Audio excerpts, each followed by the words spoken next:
अगली जो क्रिया होगी यानी इसका तीसरा पार्ट होगा, और ये तीसरा पार्ट यहाँ पर आपको याद रखना है। ये तीसरा पार्ट यहाँ पर है हमारे पास में पोस्ट ट्रांसक्रिप्शन क्रिया। पोस्ट ट्रांसक्रिप्शन क्रिया, तो ये थोड़ा सा आपको याद रखना है, पोस्ट ट्रांसक्रिप्शन। क्योंकि बेटे मैं आपको बता दूं कि जो डीएनए सीक्वेंस पर एमआरएनए बना है वह एमआरएनए अभी अनुपयोगी है, अस्थायी है, अनस्टेबल है। कैसे अनस्टेबल है कि उस एमआरएनए में बनने वाले जो एमआरएनए है उसमें कोडिंग और नॉन कोडिंग दोनों पार्ट मौजूद होते हैं। कौन कौन से पार्ट? यानी कोडिंग और नॉन कोडिंग। तो अब अपन को करना क्या है कि उस एमआरएनए में से कोडिंग पार्ट को अलग करना है और उसके नॉन कोडिंग पार्ट को हटाना है, और फिर कोडिंग पार्ट को वापस जोड़कर एक सूटेबल एमआरएनए बनाना है। तो ये क्रिया बेटे 3 अवस्थाओं में पूरी होगी। पहले केपिंग अपन पढ़ेंगे, फिर टेलिंग अपन पढ़ेंगे, और फिर स्प्लाइसिंग अपन यहाँ पर पढ़ेंगे। तो यहाँ आइए देखिएगा कि ये पश्य अनुलेखन क्रिया क्या होती है। तो यहाँ आपने देखा होगा कि इस तरह से यहाँ पर हमारे पास में ये यहाँ एमआरएनए बना है। इसको मैं वापस ले रहा हूं बेटे, इस तरह से ये यहाँ पर ले रहे हैं। ये यहाँ पर डीएनए अलग हो चुका था, यानी इस जगह पर कोर एंजाइम, ये कोर एंजाइम बेटे अलग हो चुका था। और यहाँ पर अपन ने क्या देखा कि इस जगह पर यहाँ हमारे पास में है, यहाँ पर अपने पास में बेटे ये एमआरएनए यहाँ पर बन चुका था। ये यहाँ पर ये एमआरएनए यहाँ मौजूद है, ये आप देखिएगा ये एमआरएनए मौजूद है। लेकिन इस एमआरएनए में अगर आपको याद हो तो बेटे इसमें यहाँ पर इस जगह पर आप देख ले कि ये यहाँ पर तो इसका कोडिंग पार्ट है,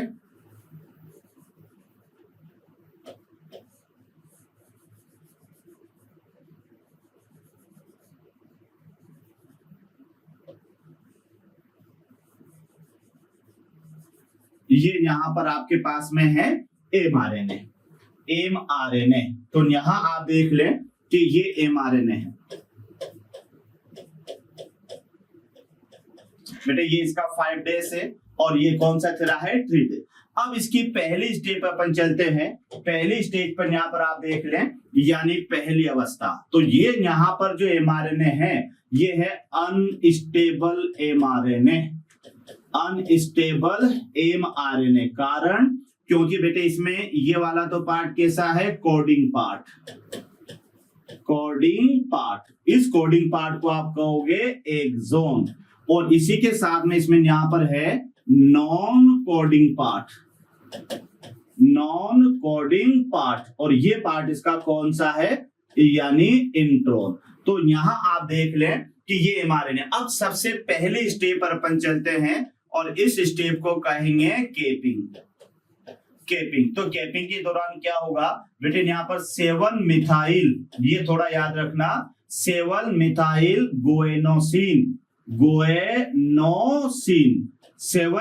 गोएनोसिन यहाँ पर ऐड होगा। तो इसको वापस अपन बनाते हैं, वापस बेटे यहाँ पर लेते हैं। ये हमारे पास में ये एमआरएनए है, ये एमआरएनए है, और एमआरएनए पर यहाँ पर इस पर अपन बना लेते हैं, यानी यहाँ पर जगह जगह ये इंट्रॉन।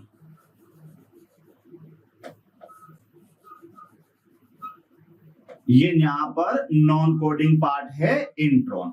ठीक है, तो देखो बच्चों इसको समझते हुए चलना कि यहाँ पर अपन ने बनाया तो ये तो इसका कौन सा पार्ट है कोडिंग पार्ट, और जो रेड कलर में आपको नजर आ रहा है ये इसका है नॉन कोडिंग पार्ट। अब जब यहाँ पर केपिंग हुई तो इस जगह पर क्या हुआ कि बेटे यहाँ अपन दूसरा कलर ले लेते हैं। यहाँ पर ये हुआ कि इस जगह पर ये केप जैसी रचना का निर्माण हुआ। इसको यहाँ पर दिशा तो बेटे ये 5 डेज है, और इसको मैं लिख देता हूं जी का माने है गोएनोसिन, यानी 7 मिथाइल गोएनोसिन। यहां तक क्लियर। अगली स्टेप पर अपन चलते हैं। तो अगली स्टेप पर क्या हुआ, अगली स्टेप पर ये यहाँ पर, और ये नंबर 2 स्टेप होगी बेटे, और नंबर 2 स्टेप को कहेंगे टेलिंग। टेलिंग, यानी यहाँ पर प्लस अपन क्या जोड़ेंगे, लगभग 200 AMP, 200 एडेनोसिन मोनोफॉस्फेट न्यूक्लियोटाइड यहाँ पर जुड़ेगी, और 200 यहाँ पर जुड़ने के साथ ही और यहाँ क्या बनेगी, तो ये देखो आप कि यहाँ हमारे पास में ये mRNA मौजूद है, ये mRNA मौजूद है, और इस mRNA पर अपन यहाँ पर लगा देते हैं कि ये जगह जगह अपन यहाँ पर मौजूद है बेटे इंट्रॉन, ये यहाँ पर अपन ले लेते हैं, तो यहाँ पर मौजूद है इंट्रॉन, और इस जगह पर आपको नजर आ रहा है कि ये यहाँ पर मौजूद है यानी mRNA, mRNA की कौन सी है ये, एक्सॉन। तो बच्चों ध्यान रखना, और इस जगह पर यहाँ पर जुड़ा हुआ है, और ये यहाँ पर है केपिंग, ये वाला बार, तो ये केपिंग तो पहले से हो चुका था, ध्यान रखना ये केपिंग है, और केपिंग कौन से स्टेप होगा, 5 डेज पर, और ये गुएनोसिन है। अब यहाँ पर टेलिंग हुआ, तो यहाँ आप देखें बच्चों कि इसमें क्या हुआ बेटे, यहाँ पर ये पार्ट और जुड़ जाता है, इस पार्ट को मैं और इसको यहाँ पर कहेंगे पोली अ टेल, यानी यहाँ कहा जाएगा पोली अ टेल। तो यहाँ तक के लिए ये दूसरी स्टेप पूरी होगी। तीसरी स्टेप में अपन को क्या करना है, तीसरी स्टेप में बेटे यहाँ आगे बढ़ाते हैं, ये तीसरी स्टेप आगे बढ़ाते हैं, यहाँ ये हमारे पास में तीसरी स्टेप होगी जिसको बोलेंगे स्प्लाइसिंग, यानी यहाँ पर एक तो अपन लेंगे यानी राइबोन्यूक्लियेज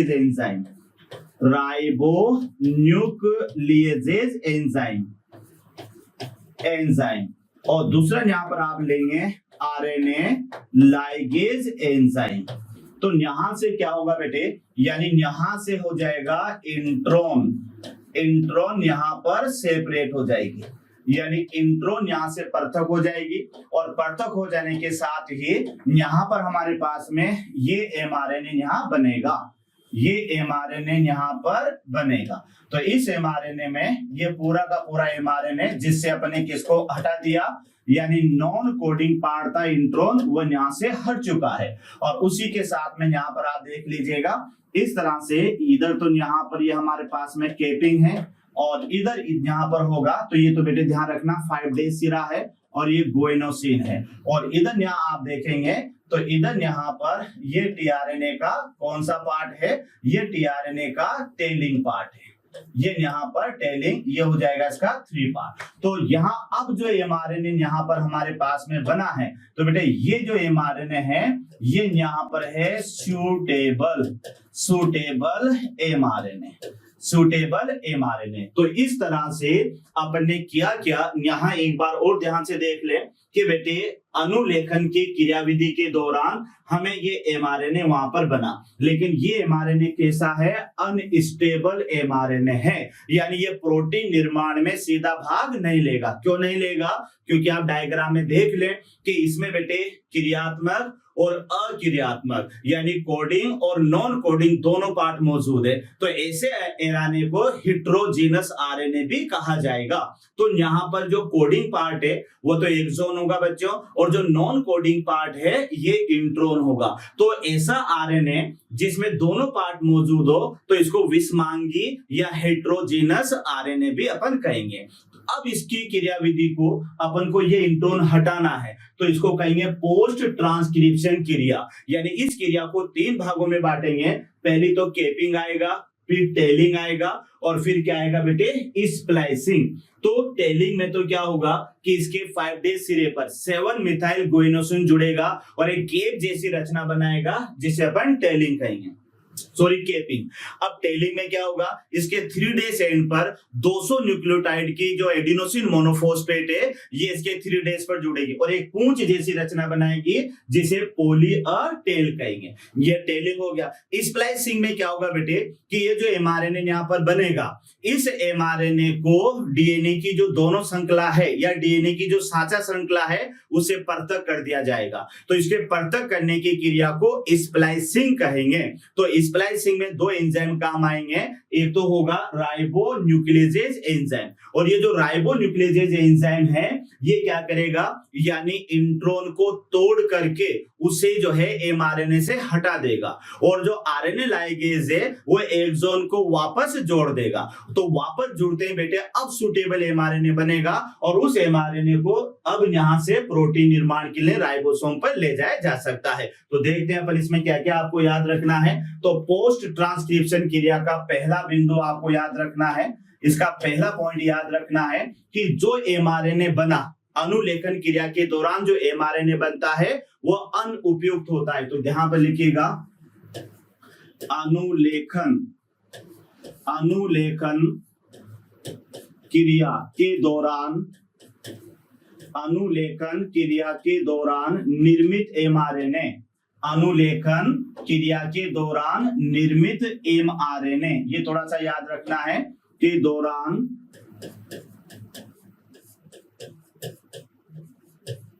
निर्मित एमआरएनए, तो ये एमआरएनए बेटे अनसूटेबल या इसको आप कह सकते हो अनुपयोगी, ये ध्यान रखना। यानी अनुलेखन क्रिया के दौरान जो एमआरएनए बना है ये बेटे अनसूटेबल है। अनसूटेबल क्यों है, क्योंकि यहाँ पर इसमें दो भाग उपस्थित होंगे, याद रखना इसके दो भाग होंगे। एक भाग तो याद रखना इसमें कौन सा पार्ट होगा, यानी कोडिंग, या फिर इसे आप कहेंगे क्रियात्मक भाग, और एक भाग जो होगा बच्चों इसमें ये होगा नॉन कोडिंग, या फिर इसे आप कहोगे अक्रियात्मक। तो ये याद रखना कि इसमें यहां पर आप देखिएगा कि यहां पर बेटे यानी जो अनसुटेबल एमआरएनए बना है इसके कितने भाग होंगे, यानी दो भाग। एक भाग कोडिंग या क्रियात्मक होगा, इसे आप क्या कहेंगे, इसे कहेंगे एक्सोन, और एक भाग जो होगा ये इसका नॉन कोडिंग या अक्रियात्मक होगा, इसे आप क्या कहेंगे, इंट्रॉन, इसे आप क्या कहेंगे, इंट्रॉन। तो एक्सोन प्लस इंट्रॉन वाला जो एमआरएनए होगा, अब यहां पर देख लो अच्छी तरह से कि जो एमआरएनए यहां पर बना है यह अनसुटेबल एमआरएनए है, क्योंकि इसमें दो भाग है। एक बार फिर मैं आपको रिपीट कर देता हूं कि यहां पर बेटे ये एमआरएनए यहां पर बना था, तो इसको एक बार और देख ले। अब इस एमआरएनए में आपने क्या देखा कि यहां पर आपने देखा कि इसमें कुछ भाग, तो ये ध्यान रखना बेटे, ये यहां पर आप देख लें, ये देख लीजिएगा इस तरह से। यहां पर आपने देखा कि इसमें कुछ भाग जो था वो नॉन कोडिंग था, तो यहां आप देखें कि ये वाला जो पार्ट है, ये वाला पार्ट, तो इस वाले पार्ट को तो आप क्या कहोगे, कोडिंग पार्ट, और ये वाला जो पार्ट है इसे आप कहोगे नॉन कोडिंग पार्ट, इसको आप कहोगे नॉन कोडिंग पार्ट। तो यहां आप देख लें कि कोडिंग प्लस नॉन कोडिंग, यानी यहां देखें, यानी कोडिंग और प्लस यहां मैं लिख देता हूं बेटे नॉन कोडिंग पार्ट। तो ये यहाँ पर कोडिंग का माने क्या होगा, एक्सोन, और नॉन कोडिंग का पार्ट क्या होगा बेटे, इंट्रॉन। तो ये दोनों पार्ट वाला जो एमआरएनए होगा, यानी बेटे ये जो एमआरएनए यहाँ पर बनेगा, इस एमआरएनए को आप क्या कहोगे, एचएनआरएनए, यानी इसे आप कह सकते हो विषमांगी, यानी यहां पर जो ये है हेट्रोजीनस, ये हेट्रोजीनस का माने जो होगा बेटे, इसका मतलब ये होगा, यानी हेट्रोजीनस न्यूक्लियर आरएनए पॉलीमरेज, इसका मतलब होगा हेट्रोजीनस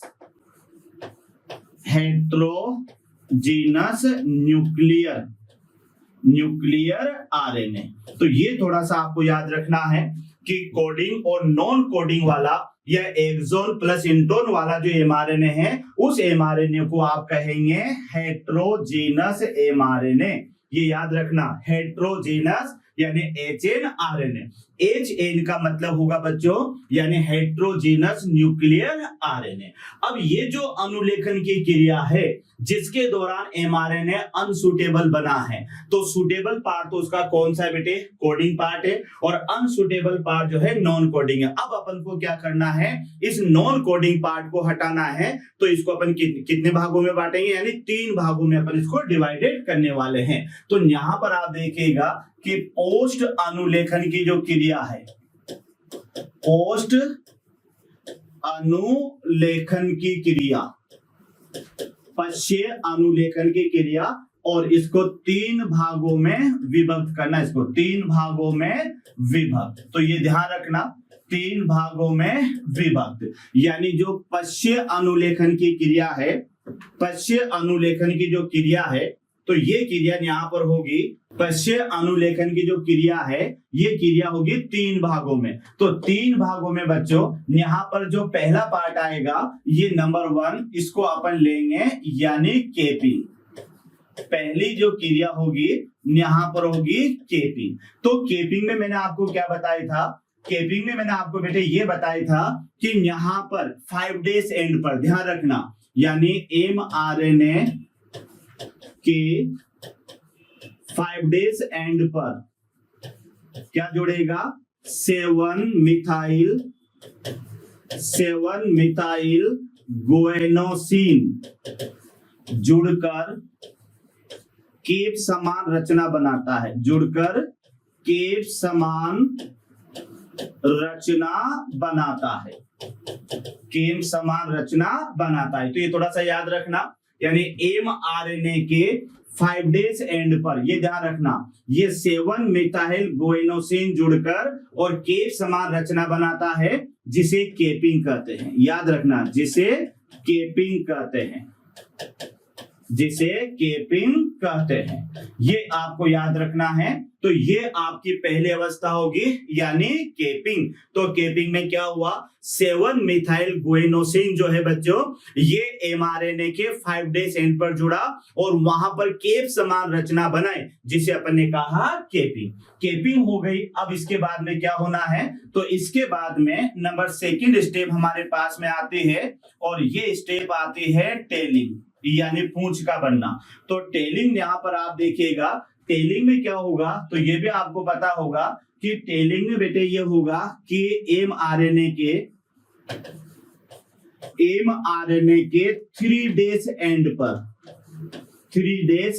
पर 200 एडिनोसिन मोनोफॉस्फेट या 200 एएमपी न्यूक्लियोटाइड, एएमपी का माने होगा बच्चों एडिनोसिन मोनोफॉस्फेट। तो याद रखना कि एमआरएनए के 3 डेज एंड पर 200 एएमपी न्यूक्लियोटाइड जुड़कर पूंछ समान रचना बनाते हैं, जुड़कर पूंछ समान रचना बनाती है, जिसे आप क्या कहोगे, जिसे आप कहेंगे पॉलीअटेल, जिसे पॉलीअटेल कहते हैं, पॉलीअटेल कहते हैं। ये ध्यान रखना, जिसे आप क्या कहेंगे, पॉलीअटेल कहते हैं, पॉलीअटेल कहते हैं। तो ये आपके पास में टेलिंग भी हो गई, यानी पूंछ भी बन गई एमआरएनए की। कैसे बनी, एक बार थोड़ा दिमाग लगाओ, कैसे बनी बच्चों, कि एमआरएनए का देखो यहां पर तो ध्यान रखना कि ये यहां पर मेरे पास में एमआरएनए है और ये इसका 5 डेज है और ये इसका 3 डेज है। बेटे केपिंग में तो यहां पर ये केप जैसी रचना बन गई, ये केप जैसी रचना बन गई, ठीक है। तो इस घटना को तो अपने क्या कहा, यानी केपिंग। टेलिंग में क्या हुआ बच्चों कि यहां पर हमारे पास में एमआरएनए तो था इसे पहले से, बेटे यहां पर ये केपिंग तो पहले से हो चुकी है, ये इसका 5 डेज है, और यहां से ही बेटे यहां से ही फिर अगली रचना यहां पर बन गई, ये इसका 3 डेज है। तो इसको अपन ने यहां पर कहा यानी पॉलीअटेल। तो यहां आप देखें ये एमआरएनए है, एमआरएनए। तो mRNA के 5 डेज पर तो क्या होगा, यानी इधर तो होगी बेटे केपिंग और इधर की तरफ यहाँ पर क्या होगी, तो ये होगी टेलिंग। यानी इसके 5 डेज सिरे की तरफ तो केपिंग होगी और इसके 3 डेज सिरे की तरफ क्या होगी, टेलिंग होगी। तो यहाँ आप देख लें कि पहले तो केपिंग में क्या जुड़ा, 7 मिथाइल गोइनोसिन, ये केप जैसी रचना में जुड़ा जिसे अपन ने केपिंग कहा। टेलिंग में क्या हो बेटे कि इसके 3 डेज एंड पर एक पूंछ कितने 200 एएमपी यानी एडिनाइलिक एसिड या एडेनोसिन मोनोफॉस्फेट, ये इसके 3 डेज एंड पर जुड़े और वहां पूंछ जैसी रचना बनाए, तो इस रचना को अपन ने क्या कहा, यानी टेलिंग कहा। अब टेलिंग भी हो गई, तो यहाँ पर तीसरा पार्ट जो इसका आता है, तीसरा पार्ट जो आता है बेटे इसका, वो आएगा स्प्लाइसिंग। यानी इसका तीसरा पार्ट जो अपन लेंगे वो आएगा स्प्लाइसिंग यानी पृथक्करण। अब देखते हैं स्प्लाइसिंग में क्या होगा। तो स्प्लाइसिंग का मतलब ये होगा बेटे कि जो राइबोन्यूक्लियोजेज है ये क्या करेगा, ये mRNA से इंट्रोन को पृथक कर देता है। यानी इसका पहला बिंदु आपको याद रखना है कि आरएनए, इसमें 2 एंजाइम भाग लेते हैं, तो यहां पर जो राइबोन्यूक्लियोजेज है, राइबोन्यूक्लियस एंजाइम mRNA से, या राइबोन्यूक्लियोजेज एंजाइम mRNA से इंट्रोन को पृथक कर देता है। इंट्रोन यानी क्या है, intron non coding part intron को पृथक करता है, इंट्रोन को पृथक कर देता है। ये आपको इसमें पहला पॉइंट याद रखना है। यानी कैसे याद रखना है कि यहां पर क्या हुआ कि इसको इस तरह से देखो, यानी यहां पर बेटे ये हमारे पास में mRNA है, ये यहाँ पर mRNA है और इस mRNA पर जगह जगह पर यहाँ पर क्या बना हुआ है, ये यहाँ पर है इसमें इंट्रोन, ये जगह जगह पर बेटे इसमें ये नॉन कोडिंग पार्ट है जिसे इंट्रोन कहेंगे। अब क्या हुआ कि अब ये हुआ बेटे कि यहाँ पर ये आरएनए कौन सा एंजाइम है, यानी राइबोन्यूक्लियोजेज एंजाइम। तो राइबोन्यूक्लियोजेज एंजाइम ने जैसे इस पर क्रिया की, तो यहाँ आपको याद रखना है कि इस जगह पर ये यहाँ पर mRNA और यहां से क्या कर दिया, यानी यहां कर दिया बेटे माइनस इंट्रॉन, यानी यहां इसने क्या किया माइनस इंट्रॉन को यहां से हटा दिया। लेकिन यहां अभी अपन क्या देखते हैं, यहां पर अपन देखते हैं कि बेटे यहां पर जो mRNA बना है, ये mRNA इस तरह से टुकड़ों में है,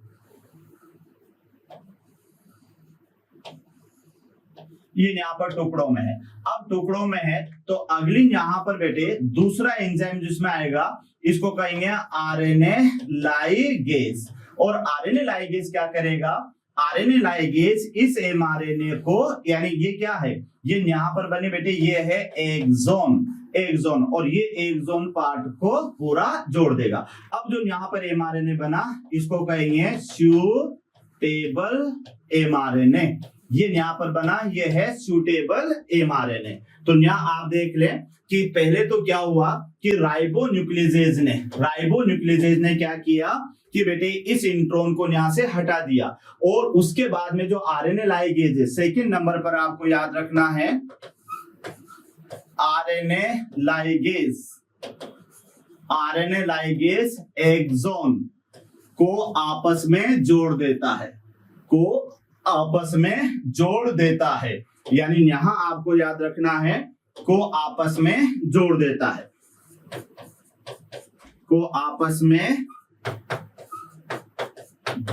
देता है, जिससे सूटेबल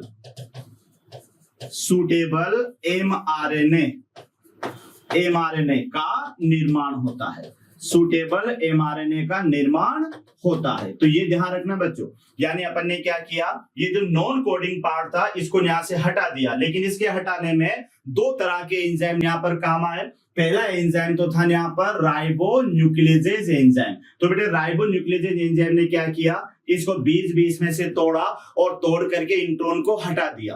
इंट्रोन हटाने के बाद में ये यहाँ पर एक्सोन कई टुकड़ों में बट गया। फिर उसी के साथ में जो आरएनए लाइगेज था, तो ये आरएनए लाइगेज क्या करता है कि इन सूटेबल एक्सोन को आपस में जोड़ देता है और इसी के दौरान यहाँ पर सूटेबल एमआरएनए का निर्माण होता है। लेकिन अब अगला इसका तीसरा जो पॉइंट होगा, तीसरा पॉइंट ये होगा बेटे, यानी स्प्लाइसिंग का जो तीसरा पॉइंट होगा ये होगा कि अभी भी यहाँ पर, यहाँ आप देखिएगा कि यहाँ अपन क्या देखते हैं कि इसमें यहाँ पर ये रचना है, ये रचना है और इस जगह पर यहाँ हमारे पास में ये आरएनए यहाँ पर मौजूद है, ये आरएनए यहाँ पर मौजूद है। अब अपन को इसको इस श्रृंखला से हटाना है। तो अब आप देखिएगा कि अगली स्टेप में यहाँ पर क्या होगा कि इधर यहाँ पर अपन देखते हैं कि ये यहाँ से आप देखिएगा कि ये जो राइबोसोम है, ये तो यहाँ पर हो गया हमारे पास में,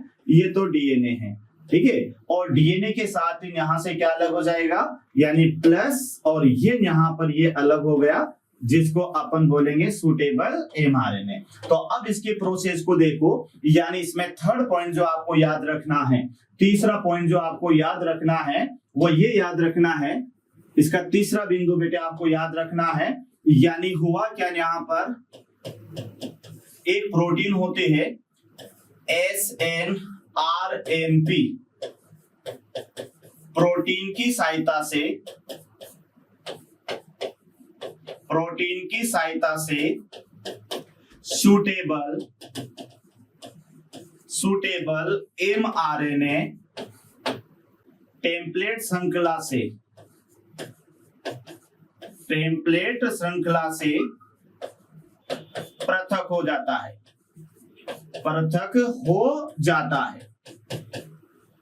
यह क्रिया स्प्लाइसिंग कहलाती है। तो ये ध्यान रखना बेटे, यह क्रिया स्प्लाइसिंग कहलाती है। तो यहाँ पर आप ध्यान रखना है। और ये जो प्रोटीन है SNRP यानी SNRNP, तो ये यहाँ पर यानी राइबो न्यूक्लियस प्रोटीन, ये SNRNA नहीं है बेटे, यानी इसको थोड़ा सा याद रखना, यहाँ पर भी P आएगा और इस जगह पर भी P आएगा, यानी यहाँ RNNP और इसको भी यहाँ RNNP। तो इस RNNP की जो फुल फॉर्म है ये आप देख लें, यानी इसे आप यहाँ पर कहेंगे